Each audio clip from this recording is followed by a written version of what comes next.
Hey everyone, we are now sitting down with Joe Luttwak from Lingrove. Got it. And we're going to be talking about the importance of bioresins mixed with Biofibers. biofibers. Yeah, plant-based materials. Plant-based materials. The importance of plant-based materials. And so you were actually teaching me about the history of this leading up to now. Yep. And I thought that was really interesting what civilizations used to use to build sails and to build ropes. That was linen. Yep. Yeah, so before the era of plastics, the era we live in today, or, let's say steel, the structural material was essentially a grown material, right? And so human civilization more or less tracks with the usage of high performance plant-based materials. And we have archaeological evidence of this, of course, but even over 10,000 years ago, ancient Egypt, they were using linen from the flax plant. They still grow that today in Egypt for their sails and for the ropes on their ships. And so that material enabled international trade. That's so cool. The growth of civilization, and the Romans as well. And so without these materials, there wouldn't have been human civilization as we know it. Yeah. And that's flax linen, even back then? Yep. Okay. And so even mummies. Even mummies. Yeah, so back then. Yeah. So walk us through this flax plant. So it's this big stalk. How is this does it look like a hemp plant? No, it doesn't. No, okay, yeah, cool. We're really trying to distance ourselves. Yeah. So most people know flax today because of the seeds, yes, right? Because they've become very popular, omega-3, and the seeds are at the top of the plant. The plant's actually very beautiful. It grows about 3 feet tall. The top of it is a pretty flower, right? And the seeds come from the top.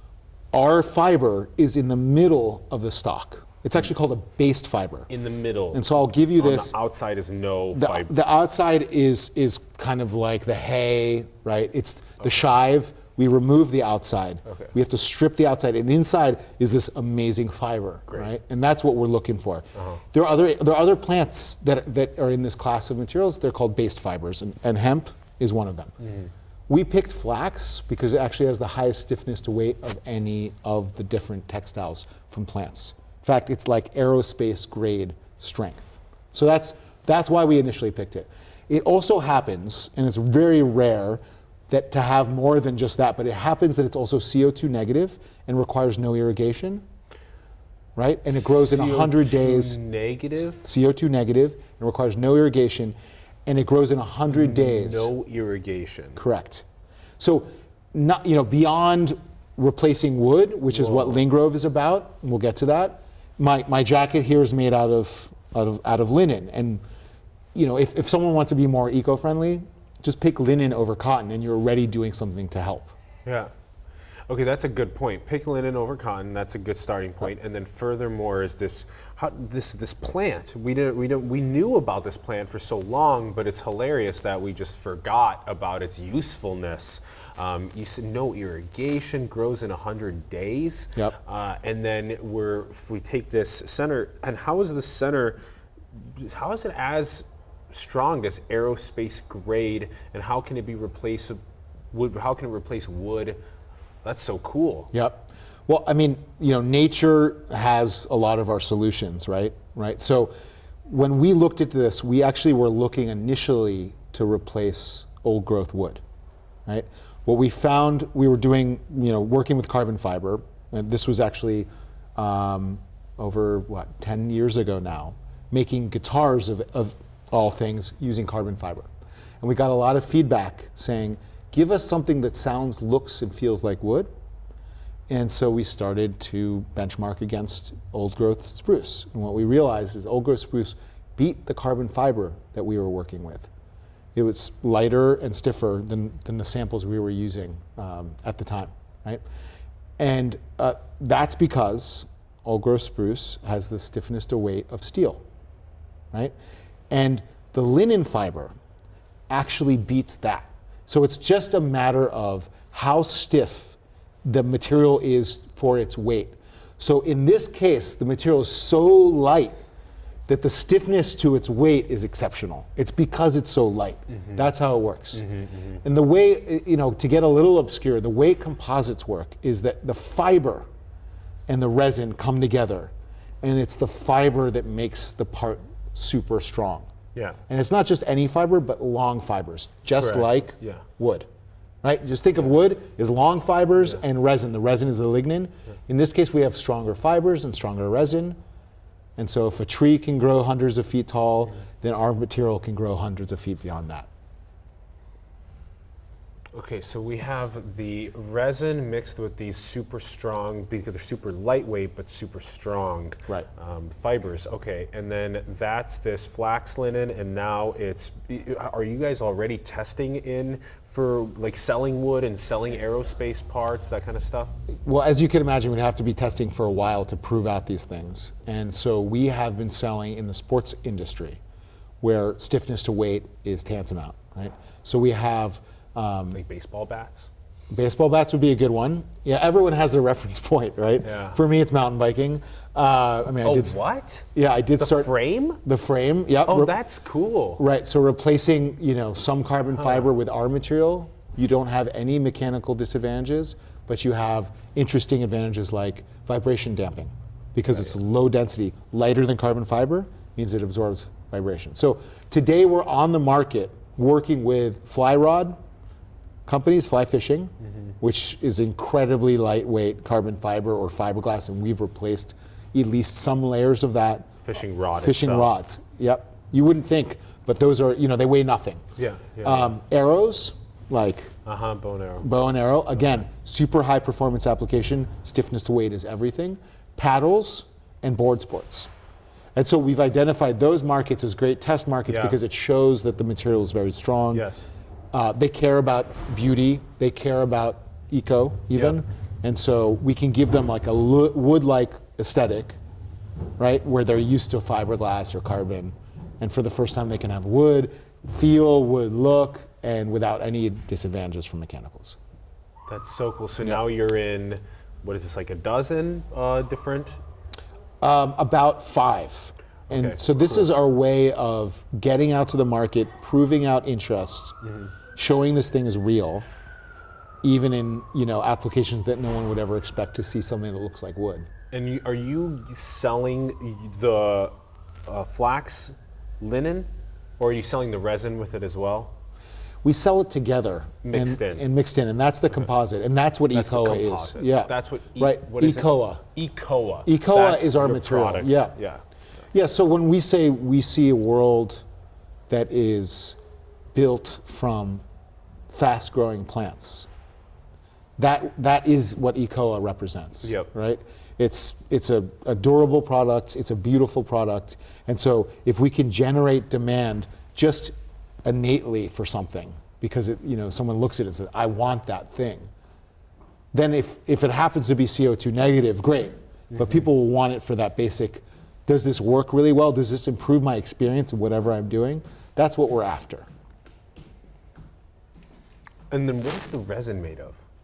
The resin is bio-based, and so depending on the application, it can come from biomass, right? Or it can come from like waste from the forest industry. And so we typically try to use waste product in our bioformulations. Because if you use virgin plastic or if you use virgin biomaterials, then you could be replacing edible crops, right? That doesn't help. So, I don't want to throw anyone under the bus, but a lot of this sort of compostable plastics are typically from corn, and corn, could be grown for food or it can be grown for plastics, and we prefer to use things that are not grown for food because that's a compromise. We're looking for the non-compromise solution with resins. That's where a lot of our research goes. We have an LCA person on staff, life cycle analysis person on staff, because there's ultimately if we have a compromised product, then we're shooting ourselves in the foot, and we're not going to make the change we're trying to do in the world. Yeah. The resins, we're trying to source it from sustainable sources, the resin. They are sourced from sustainable They sources. are, yeah. Yeah. And it's Recyclable? important to do it. Recyclable And non-food based. and non-food based. Yeah. Okay. Yeah. And then that mixed together with flax linen that is grown. Where are you guys growing right now? Most of the flax we use today is sort of the high-end stuff, and it comes from Europe. Really? Yeah. Most of Wow. the flax in the world is grown in Canada Yeah. for the seeds, Okay. about 1 million tons a year, and they throw away the stock. So in the future, we see our supply chain coming from Yeah. thrown away stocks Yeah. where we extract the Can't fibers. You just go negotiate that right away. as We're soon as working on it right possible. now. Yeah, yeah. that Saskatchewan. sounds- Saskatchewan, we're coming for you. We're coming. Yeah. We're coming. Yeah. yeah, Exactly. we're actually working, we're already working with some folks over Good. there. Yeah. Good. Yeah. Okay. And that just shows what's out there. I mean, one can make structural materials, an entire skyscraper using plant-based materials Yes. that come from the waste stream. And then there's also mycelium as well. So we can actually use that as a structural material. Can we maybe use that alongside flax linen? We can, yep. Oh, that'd be so interesting. Yes, we may Have even you be running a sample today in our workshop. Have you tried with We have. MycoWorks? We're working with some of those companies That would today. be so fascinating. Our main idea that I think is important to mention, we're an early stage company, right? And so early stage companies, we have this big idea, we're gonna cover the world. I mean, that's what I said. We're gonna cover the world in plant-based But the materials. short-term steps are really Yeah, we're not in a lab here. Yeah, yeah. We want to scale very quickly. And so we're using textile technologies. We're not using beakers Correct. and a fermenter Which and is so on. interesting because almost everybody else is making molecules or using beakers. And I think that's sexy because they're inventing something new. Like, it's like they're really creating something from scratch. We have our proprietary resins. We have knowledge because we took products to market using these materials. But we want to work with partners that allow us to scale unfettered. I'll let you build my house using flax linen. Great, yeah. Bioresin. We're already in pilots making Awesome. modular homes, yeah. Oh, wow. Yeah, You so- guys are already doing it. I Well, love it. we want to be out there and Yeah. getting that feedback from customers and saying, we need this, we need that, because Yeah. it's one thing to do something in the lab, and it's another thing Yeah. when you get out there and How is it for waterproofing? waterproofing is a really important step, Yeah. and we actually include that in our product itself. Cool. So then Yeah. the water just slides off rather than. Yeah, you want to seal it. So this it, yeah. this material, this flax linen, is lighter than carbon fiber, right? Yeah. So the closer you get to the lower density materials are typically hydroscopic. They absorb moisture. That's how it works, right? So the lighter something gets, the more water absorbs. That's basic physics. And so part of the thing that we figured out, like you were getting at, is, well, at the end of the day, how do you actually make something out of it? Well, you can make something beautiful, but if it absorbs water, you lose, right? Great. It dies after a couple of years. We want something to last for generations, if that's what it was designed for, That'd be right? great, yeah. Yep. So again, my analogy is old growth wood, right? San Francisco, where we are today, is built from old growth redwood, right? A material gone forever. And everyone that can afford a building made out of old growth redwood wants that because that's a more durable, bug resistant, rot resistant, stronger. Those houses stand up. They stand the test of time. Earthquake resistant as well, but that may not apply to everyone. That is what we're gunning for, and we've actually superseded that already. Awesome. And so making sure that the water doesn't get absorbed on the facial layer, the outside layer, is a critical part of what we figured out. Great. And then Yep. the sunlight damage, and then the Again. fog or other moisture forms, and Right. bugs and insects, etc. All that. kind Yeah, of stuff. bugs are not a problem. UV is also important to have on the Yeah, facial layer yeah, and that yeah. exterior layer. And so we can take care of UV and moisture resistance with the same thing. Yeah. And that, it's the reality on the ground where things actually work or they fail, and it's such an obvious thing. But the idea is you start with the end. What is the actual usage of this thing? And then you work back from that. And we've had the benefit of that because we put a product on the market, a guitar, which people schwitz, they're sweating all over this thing, right? Mm-hmm. They're playing the heck out of it, taking it all over the world. And so we learned the hard way and baked that back into the product. And now when we work with a car manufacturer, transportation folks, right? they're going to go through the battery of the tests, and we have to be ready for that, and we are now. Is it, because you're saying aerospace, so it's lighter and more durable than carbon fiber? So durability is a tough one. Is it a different thing than strength? Carbon fiber has more tensile strength. Tensile. Yeah, so that's like, pulling apart, exactly. But when carbon fiber fails, it fails catastrophically. Because it snaps. It snaps. And what about you? Our material is what's called viscoelastic. So it bends before it breaks, actually can bend up to 180 degrees. That's partially because it's low density, and it just, the fibers can slide apart and bend, and they don't just snap. And so, Like, wait, all the way? Like, all the way. The resin becomes very important in that scenario. If the resin's brittle, it could be flexible. It has to be flexible. And so there are plenty of resins that can do that too. It depends on the application. And we do have basic formulation customizability, right? So if a end customer wants brittle, some do, then we can provide that in the resin. If they want flexibility, it's a different resin. You can't necessarily get all the same thing in the same embodiment. Exactly. But we can make bespoke materials. Our main product today is on the aerospace side, a structural bio-based resin with the linen fiber. And so that's a pretty high stiffness formulation. But the materials we're developing for the furniture industry, for instance, is with thermoplastics, which you heat to cure, you heat them up, you mold it in 1 minute, and then you let it cool down and you have your new shape. It's like a candle wax is this thermoplastic, is a good example. Those materials typically are much more flexible, so they can bend a lot more. So if a customer's big enough, they can drive a custom solution for their product. So for the first time, you can have, hey, here's a material, looks like wood, plugs right into what you do. What you need. And that's pretty exciting because that means we can go into lots of different applications. Yeah. Yeah. And push sustainability forward. Is there something else about this that we should be aware of that you want to teach? Interesting. Yeah. I mean, let's see. Well, I guess the form of this, I mean, when we talk about flax fibers and resins, it can be hard to envision what the thing actually is. And so today, our Ekoa material comes on rolls in various thicknesses, about 100 yards long. And so the way you work with it is you cut out pieces of that, you layer it if needed, put it in a mold, heat it up, and form a shape, right? That's one way. And the other way we offer it is as a structural panel. And that means, and this is what's really interesting, you brought up mycelium. Mycelium would be used as what's called a core structure. I think other than plant-based composites as kind of the future material, the material of the future, our way for us to see a path forward with our structures that doesn't send us into self-destruction, is structural panels because they are very, very light and stiff.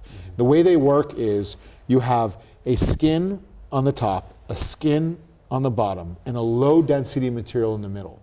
That's a structural panel. The farther the skins get apart, the stiffer the structure gets cubed. As long as the core is very lightweight, you have a material that blows every material out of the water. And so when we talk about over 10 times the tensile strength or over 6 times the stiffness to weight ratio compared with wood and 4 times compared with steel, we're talking about, in many cases, sandwich panels. And so that's a really important version of our materials as a sandwich panel. Imagine a panel, 4x8 sheet. People go to the local Home Depot, they buy plywood. The thing is, it weighs, 20 pounds. Ours would weigh a fourth of that. And that can make a huge difference when building a house. And stronger? And stronger. And stronger. It depends on the width, it depends on the skins, but you can certainly make it stronger. So the wider it gets, the more it gets stronger. And so imagine... We want you in Home Depot then, next to plywood. That's part of our dream, yeah. I mean, they call it, in construction, they call it structural insulated panel, right? The panel is the insulation and the structure of the entire house. That's great. And it's built as a skin, a structural skin. Yeah. And then that actually cuts on all the other costs that are needed for insulation then. It is the insulation, it is the structure. I mean, I think you guys are science oriented, right? And so I tend to avoid this example when we're talking to the investor crowd or just regular folks. But when you think about composites, it's more like an exoskeleton, right? So the exoskeleton of an insect is the structure of the insect versus the way we're built. And we all know that insects are built better than we're built as far as structural design. And so composites we're building the structural skin. That structural skin can have a core or it can be solid, but ultimately it's the skin that makes the object, the structure stronger. Yeah. And that's how composites work. And we're taking this esoteric world of composites. We're blending it with plant-based materials, and we're creating something new that both is desirable and accessible to the customer, right? Because fiberglass and carbon fiber, they're not really mass producible, mass marketable kind of materials. They don't have a materiality that people can relate to, other than motorheads for carbon fiber. And so this is a materiality that people can relate to because it's evocative of wood, but it has those benefits of composites. So we're popularizing this obscure world of composites for the rest of us. Yeah. Thank you so much. My pleasure, man. Joe, such a pleasure. Yeah. Thank you so much. Yep, thanks for the interview. This has been a pleasure. Awesome. And where can we find you online? www.lingrove.com. Lingrove.com. You heard it here at Indie Bio Demo Day. Thank you so much for coming on. This has been a blast, and I'll send you the link later. Awesome.